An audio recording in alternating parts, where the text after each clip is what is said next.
Hello guys, welcome back to ఇట్లు మీ ప్రియ YouTube channel. ఈరోజు కార్తీక మాసంలో చివరి రోజు పోలీస్ వర్గమునకు వెళ్ళిన కథ విందాం రండి. పోలీస్ వర్గమునకు వెళ్ళిన కథ. పవిత్రమైన కార్తీక మాస వ్రతము 30 రోజులు పూర్తి అయ్యాక మార్గశిర శుద్ధ పాడ్యమి నాడు చాకలి పోలీస్ వర్గానికి వెళ్ళిందంట. ఆమె జ్ఞాపక చిహ్నంగా స్త్రీ పురుషులందరూ ఆనాడు ఈ ఉత్సవం చేసి నదిలో దీపాలు వదిలి తమ కార్తీక వ్రతం పూర్తి అయినట్లు భావించి సంతోషిస్తారు. ఇది ప్రతి సంవత్సరం సాగుతుండే సంప్రదాయం. చాకలి పోలీస్ వర్గానికి పోవడానికి ఒక కథ ఉంది. పూర్వం రాజమ్మ అనే చాకలి ఉండేది. ఆవిడకు 7 కొడుకులు. వారందరికీ వివాహాలు అయినాయి. 7 కోడళ్ళు కాపురాలకు వచ్చారు.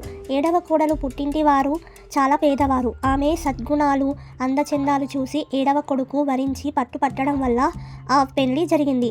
అత్తగారికి తోటి కోడళ్ళకి ఆ 7వ కోడలంటే చిన్న చూపు ఉండేది. ఇంట్లో పని అంతా ఆమెకే అప్పగించి తాము మహారాణుల్లా కూర్చుండేవారు. ఏ ఉత్సవాల్లోనూ వేడుకల్లోనూ పూజల్లోనూ ఆమెను కలుపుకునేవారు కాదు. ఇలా ఉండగా పవిత్రమైన కార్తీక మాసం వచ్చింది. అత్తగారు 6 కోడళ్ళు పెద్ద ఆడంబరంగా తెల్లవారుజామునే నది స్నానానికి వెళ్ళి పూజలు దానాధర్మాలు చేసి నేనింత చేశానని చెప్పుకునేవారు. పాపం 7వ కోడల్ని నది స్నానానికి రానియక ఇంటి పనుల్లో కూరేసేవారు. ఆమె ఆ పనులన్నీ ఓరిమితో చేస్తూ నూతి దగ్గరే స్నానం చేసి ఆవు చల్ల చిలికిన కవ్వ నుంచి కొంచెం వెన్న ఊడ్చి దానితో తులసికోట వెనకాల దీపం పెట్టి ఓం నమో నారాయణ అని భక్తి శ్రద్ధలతో ఒక నమస్కారం చేసి మళ్ళీ పనిలో చొరబడేది. దీపం పెట్టిన కుంది అత్తగారికి కనబడితే ఏమంటుందో అని భయం. అందుచేత కనబడకుండా జాగ్రత్త పడేది. కార్తీక మాసం 30 రోజులు ఇలా గడిచాయి.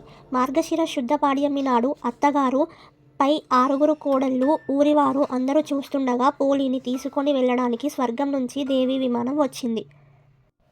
దేవదూతలు పోలీని విమానంలోకి ఆహ్వానించారు. పోలి చాకలిదానిలా కాక దివ్య వస్త్రభరణాలతో దేవతా స్త్రీలాగా మెరిసిపోతూ విమానం ఎక్కడానికి వచ్చింది. అత్తగారు కోడళ్ళు దేవదూతలను చూసి మేము నెల రోజులు స్నానాలు దానాలు వ్రతాలు చేశాము. ఈ పోలి ఏమీ చేయలేదు. దీనికింతటి మంచి గతి ఏమిటి?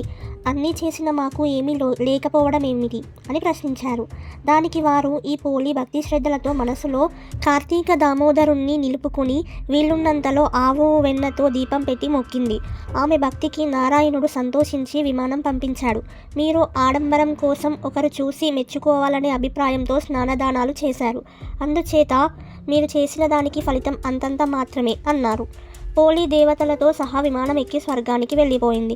భక్తి కలిగిన మనస్సుతో భగవంతుణ్ణి ఏమాత్రం ఆరాధించినా ఆయన దానికి సంతోషించి ఉత్తమ గతులు కల్పిస్తాడు.